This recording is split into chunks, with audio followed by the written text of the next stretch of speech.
నంద్యాల జిల్లా ఆళ్లగడ్డలో రాజకీయ వాతావరణం మరోసారి వేడెక్కింది. ఏబీఎన్ ఆంధ్రజ్యోతి ఎండీ రాధాకృష్ణ వ్యాఖ్యలపై ఆళ్లగడ్డ మాజీ ఎమ్మెల్యే గంగుల విజేంద్రారెడ్డి పోలీస్ స్టేషన్లో ఫిర్యాదు చేశారు. ఈ సందర్భంగా సీఐకి వినతి పత్రం అందజేస్తూ వైసీపీ పార్టీ శ్రేణులపై, ముఖ్యంగా మహిళలపై అనుచిత వ్యాఖ్యలు చేయడం సహించబోమని హెచ్చరించారు.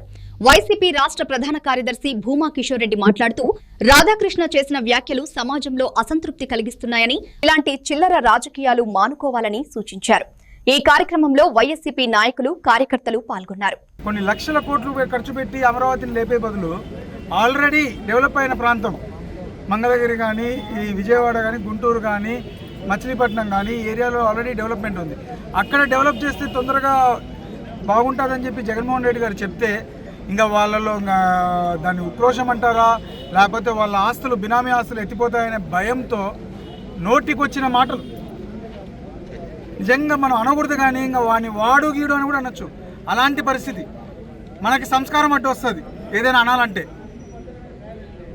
ఒరే నీకు తెలివిందా అనొచ్చు, లేదా ఇంకా బూతులు తిట్టచ్చు. కానీ మనం తిట్టలేము, ఎందుకంటే మనకు సంస్కారం అడ్డు వస్తుంది. ఈరోజు ఏం మాట్లాడతాడు?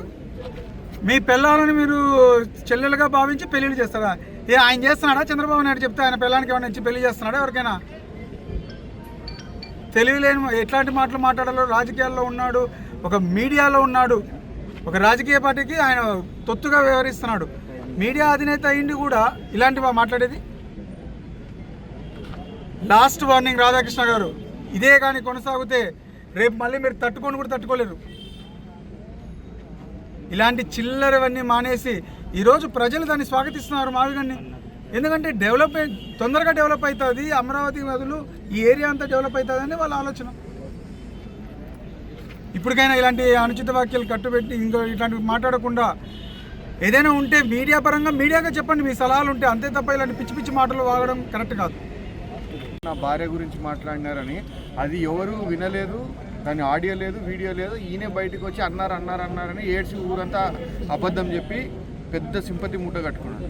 అదే పవన్ కళ్యాణ్ 30,000 మంది ఆడపిల్లలు మిస్సింగ్ ఉన్నారు ఈ ఆంధ్ర రాష్ట్రంలో, వాళ్ళని ఎన్నికి తీసుకొస్తాను, ఏదో వాలంటీర్ వ్యవస్థ పెట్టడం వల్ల 30,000 మంది ఆడవాళ్ళు మాయమైపోయినారు ఈ రాష్ట్రం నుంచి అని చెప్పి వాళ్ళని ఎన్నికి తీసుకొస్తానని చెప్పి ఆయన అధికారంలోకి వచ్చినాడు. నారా లోకేష్ ఏ మహిళ కన్నా అన్యాయం జరిగితే 48 గంటల లోపల వాళ్ళ మీద పూర్తి చర్యలు తీసుకోవడం జరుగుతుంది, అది ఇది అని నోటికి వచ్చిన అబద్ధాలన్నీ చెప్పి అధికారంలోకి వచ్చినారు. ఈరోజు మీరు అధికారంలోకి వచ్చిన తర్వాత ఎన్ని అఘాయిత్యాలు ఎన్ని జరుగుతున్నాయో ఆడవాళ్ళ మీద మనం చూస్తున్నాం. అవి చూడడమే కాకుండా సాక్షాత్తు మీ పాంప్లెట్ పేపర్ అయినటువంటి ఆంధ్రజ్యోతి, అంటే మీ పాంప్లెట్ మీరు ఏం మీ మనసులో మాటని బయట పెడుతుంది ముందు మీరు చెప్పే ముందర. దాని మీద రియాక్షన్ కనుక్కునే మీ పాంప్లెట్ పేపరు ఈరోజు ఆడవాళ్ళ గురించి ఆ టీవీ, ఆంధ్రజ్యోతి టీవీ ఈరోజు ఏం మాట్లాడిందో మీరు అందరూ కూడా చూసినారు. ఈరోజు నేను నా మాటలు చెప్పడానికి కూడా నాకు నోరు రావడం లేదు, ఎందుకంటే సిగ్గు, లజ్జ ఇట్లాంటి మానం ఉండేటోళ్ళం, వాళ్ళలాగా లేని వాళ్ళం కాదు. నేను ఒకటే కోరుకుంటున్నా, పక్కన మా తోటి సహోదరుడు రాచమల్లు శివప్రసాద్ రెడ్డి గారు, పొద్దుటూరు ఎక్స్ఎమ్మెల్యే గారు మొన్న మాట్లాడుతూ చెప్పినారు, నువ్వు మాట్లాడిన మాటలకి జగన్మోహన్ రెడ్డి గారు ఒక ప్లకార్డ్ తీసుకొని ఆంధ్రజ్యోతి ఆఫీస్ దగ్గరికి వెళ్ళి ప్రజాస్వామ్యాన్ని గౌరవిస్తూ మేము ఈ విధంగా మీకు నిరసన